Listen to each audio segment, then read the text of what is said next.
Salut Elisa, Salut. quel module tu as choisi pour la première semaine? J'ai choisi stratégie, vous avez dit stratégie, les indispensables du cours de FLE avec Isabelle Delnoz et Geneviève Géron. Ah super.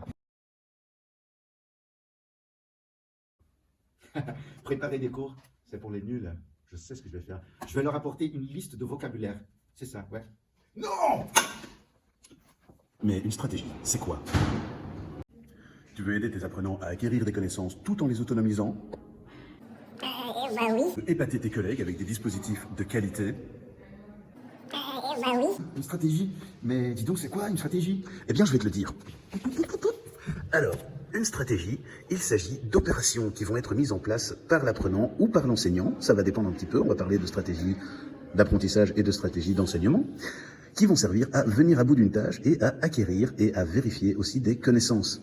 Alors, on en distingue trois types, selon Oxford, et on va les classer ici par fonction. Donc, on a les stratégies cognitives, les stratégies affectives et les stratégies socioculturelles et interactives.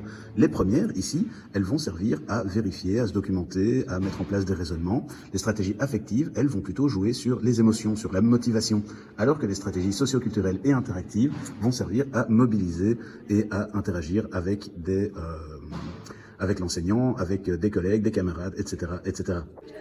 Ok, je crois que j'ai compris. Mais qu'est-ce qui se passe si je décide de mettre des stratégies en œuvre sur les stratégies? Ok, super malin et excellente question. Alors, voyons voir ça. Donc là, tu es en train de parler des métastratégies. Il va s'agir des stratégies qui préparent, qui évaluent et qui régulent les stratégies en elles-mêmes. Plot twist! En gros, c'est un peu comme si on avait un regard sur sa boîte à outils et qu'on permettait d'évaluer les outils qui permettent d'accomplir cette fameuse tâche.